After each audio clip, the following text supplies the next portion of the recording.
Cruise ships feel safe because everything looks controlled.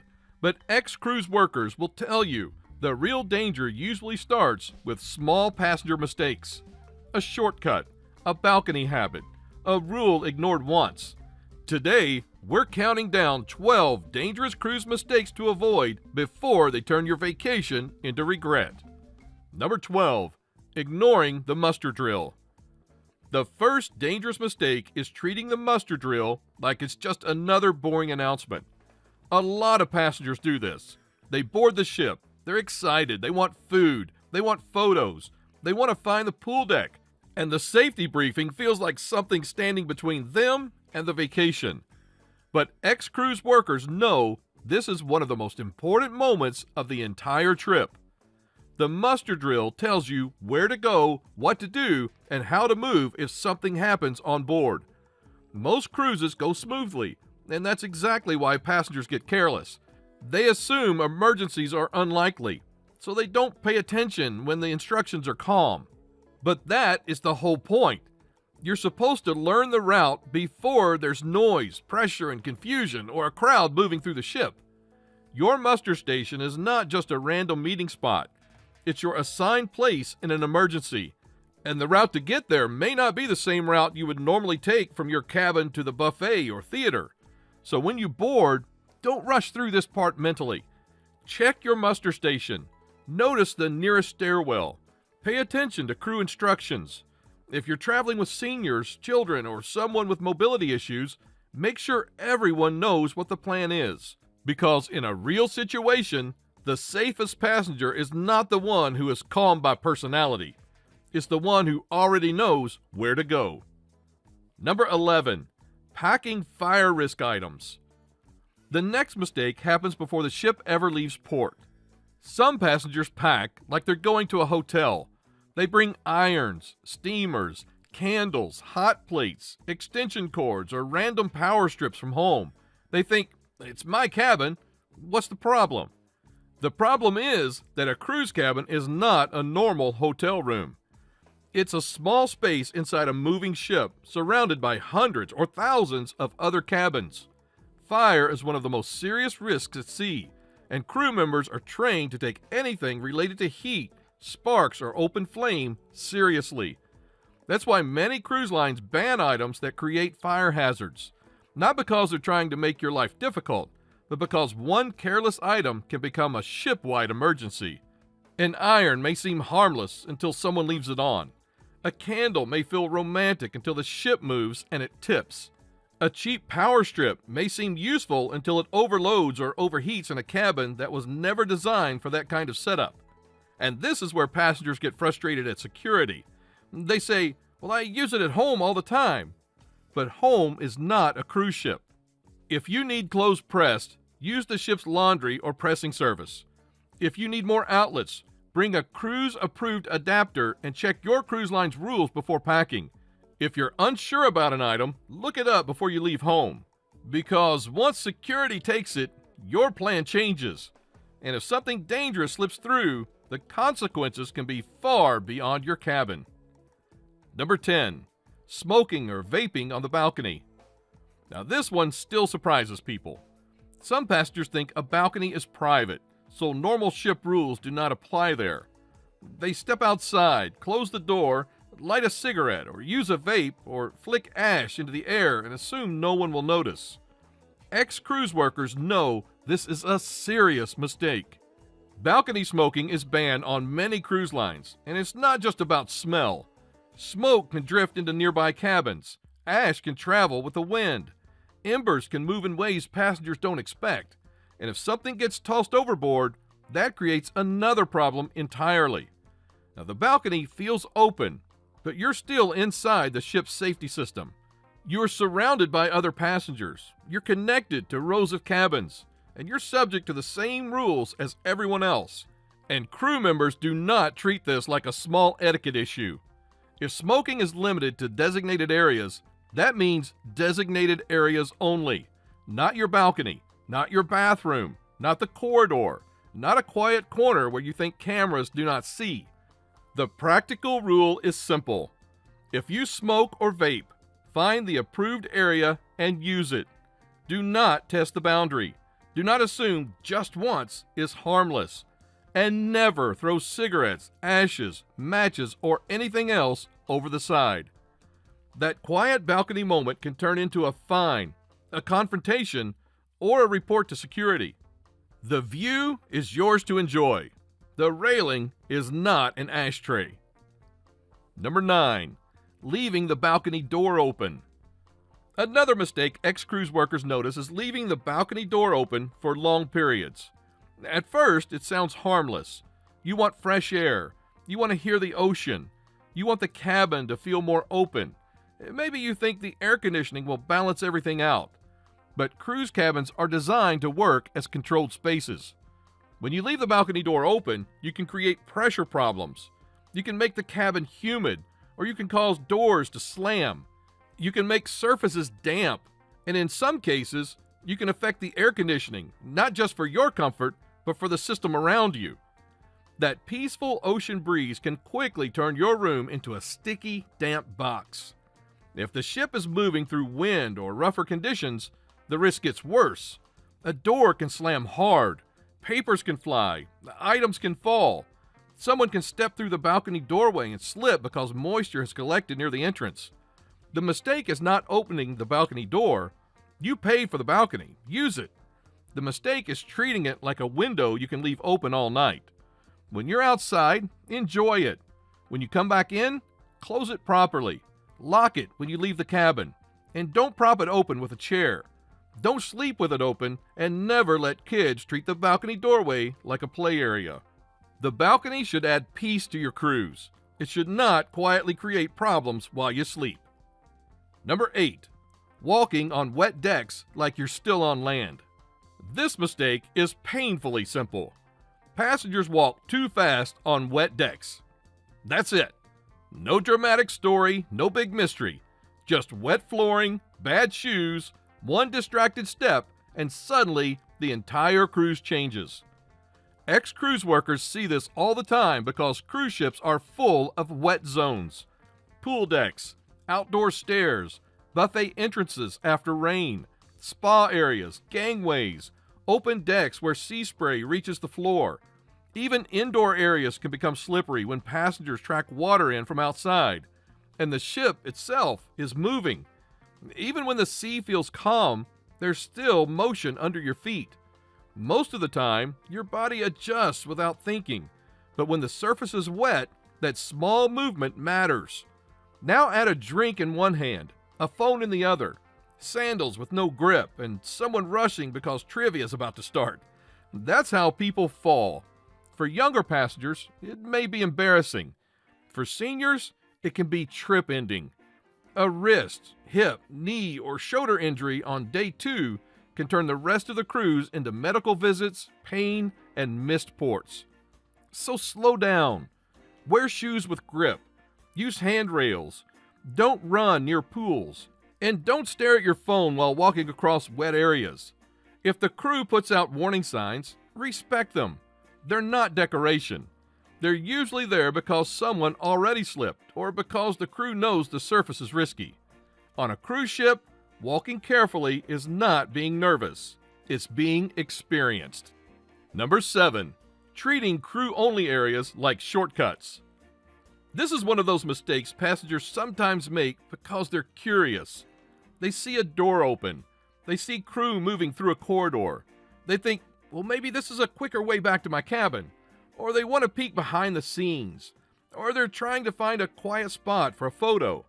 But crew-only areas are not hidden attractions. They are work zones.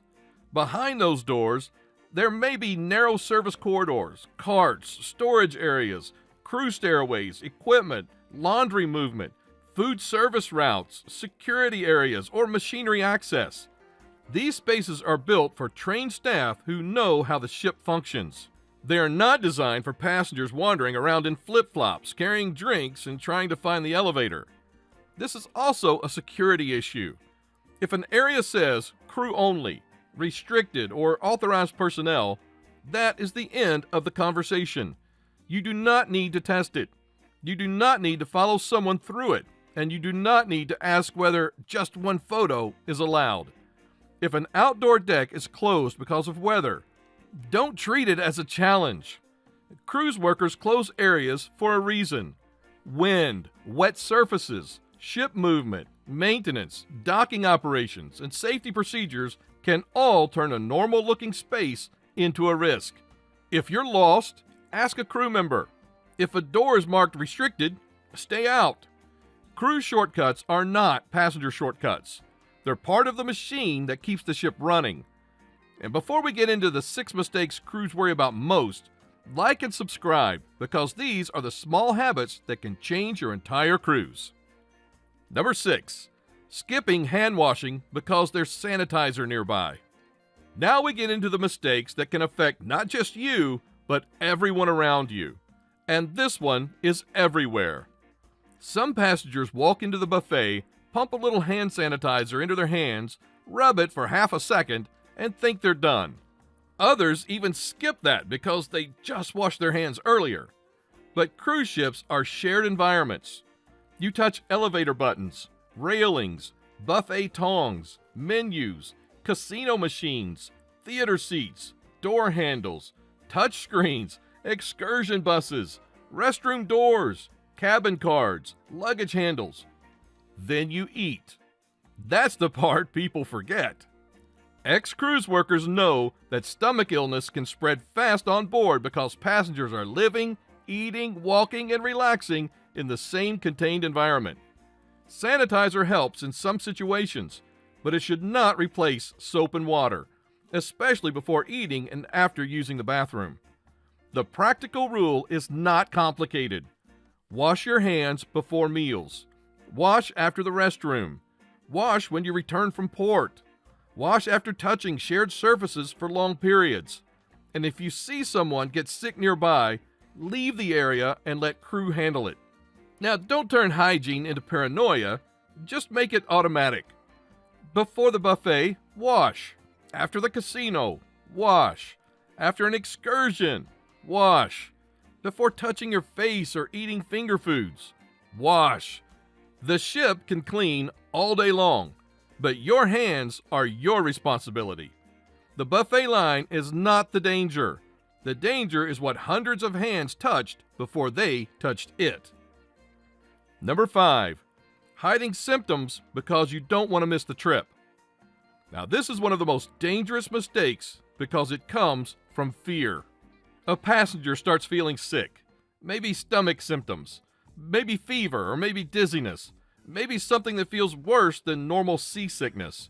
But instead of reporting it, they hide it. They tell themselves it'll pass. They don't want to miss dinner. They do not want to be told to stay in the cabin. And they don't want to lose an excursion they paid for. They don't want medical charges. So they keep moving around the ship. And that's exactly what crew members do not want. Not because they want to ruin anyone's vacation, but because waiting can make everything harder. If you're sick, the ship needs to know early. The medical team can help you. The crew can clean properly. The ship can reduce the chance of other passengers getting sick.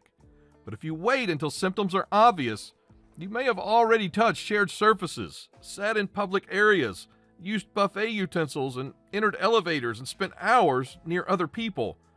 This is how one private problem becomes a public one. This is especially important for seniors and anyone with medical conditions. Do not ignore symptoms just because you're embarrassed or frustrated. Bring basic medication. Carry travel insurance. Know where the medical center is. And if something feels wrong, report it early. A missed dinner is annoying. A ship-wide illness problem is worse. Crew can help a sick passenger. What they cannot fix easily is a sick passenger who waited too long. Number 4, sitting right against the balcony edge. This is one balcony mistake ex-cruise workers notice immediately.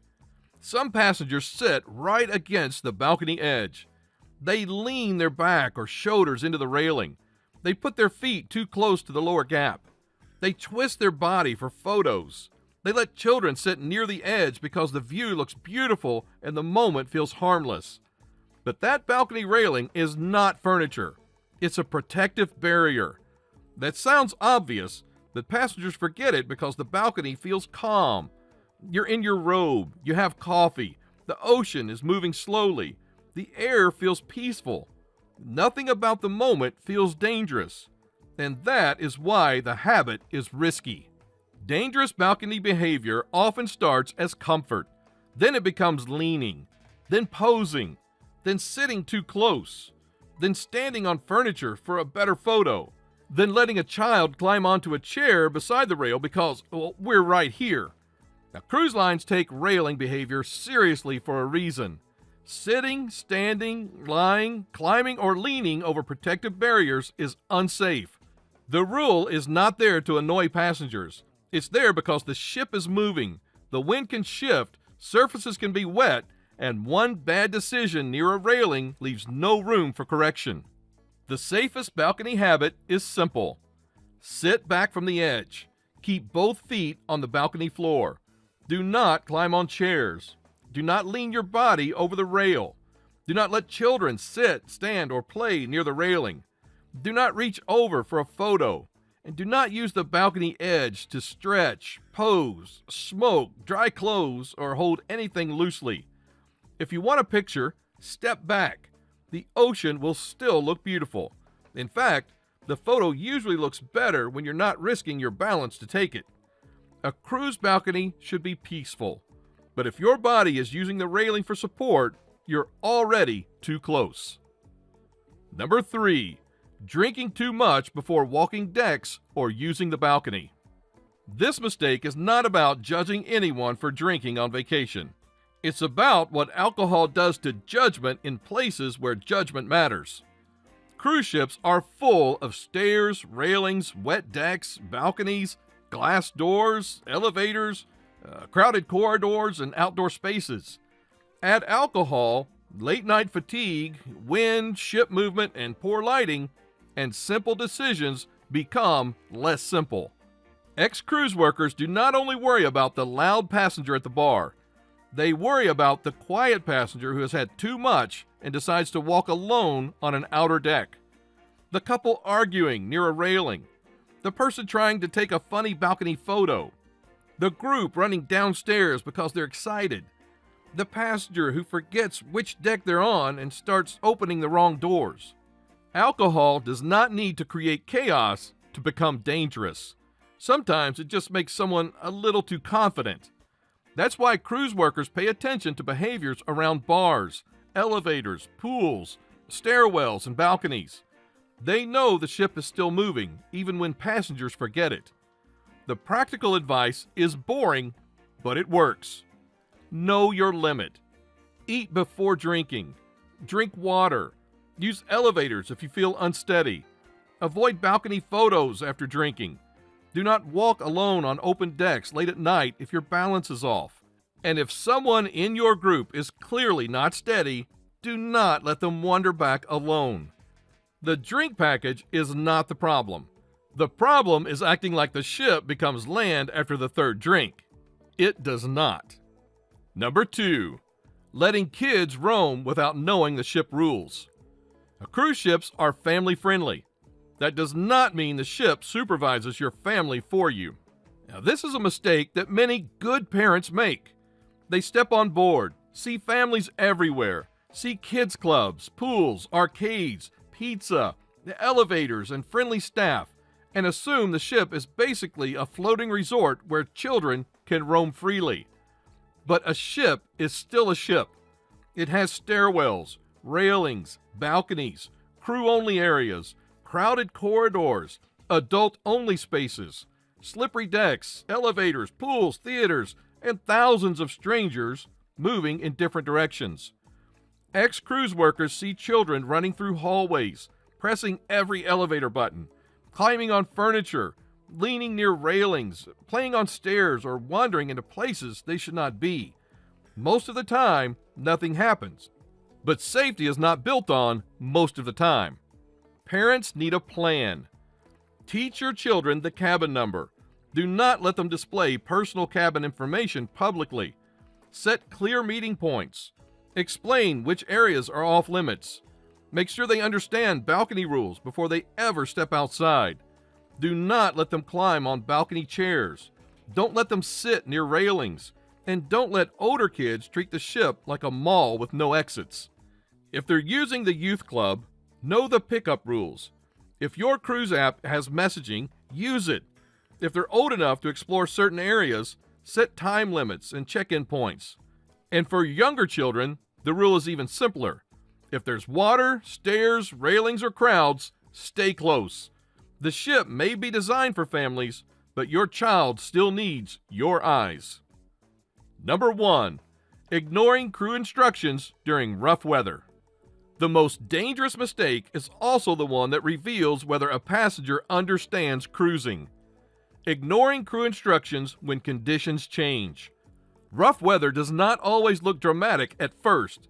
Sometimes it starts with wind picking up, a deck closing, a pool being emptied, a gangway being paused, an announcement asking guests to stay away from outdoor areas, crew redirecting passengers through a different route. To some passengers, this feels annoying. They paid for the trip. They want photos. They want fresh air. They want to see the waves. They want to prove the situation is not that bad. But crew members are not reacting to your mood. They're reacting to the ship, the weather, the port, the wind, the decks, the movement, and the risk patterns that they've seen before. That is the part passengers miss. Crew often notice danger before passengers feel danger. They know when a deck is too windy. They know when stairs are getting slippery. They know when the gangway needs to pause. They know when a closed area needs to stay closed. And they know when a simple request is actually preventing a serious accident. So when crew give instructions, follow them early. If a deck is closed, do not sneak out for video. If the gangway is paused, wait. If staff asks passengers to stay inside, stay inside. If the captain makes an announcement, listen. If the crew redirect movement, do not argue because your cabin is just over there. At sea, safety works best before the danger feels obvious. That's why experienced cruisers do not treat every rule as an inconvenience. They understand that the ship is always managing risk in the background. The safest passenger is not the loudest, the bravest, or the most confident. It's the one who listens early, moves calmly, and does not wait for danger to explain itself. A safe cruise is not about fear. It's about small decisions that keep the trip smooth. Hey, like, subscribe, and watch the next video on screen for more cruise mistakes that passengers learn too late. The better you prepare, the calmer you travel. And your voyage is just beginning.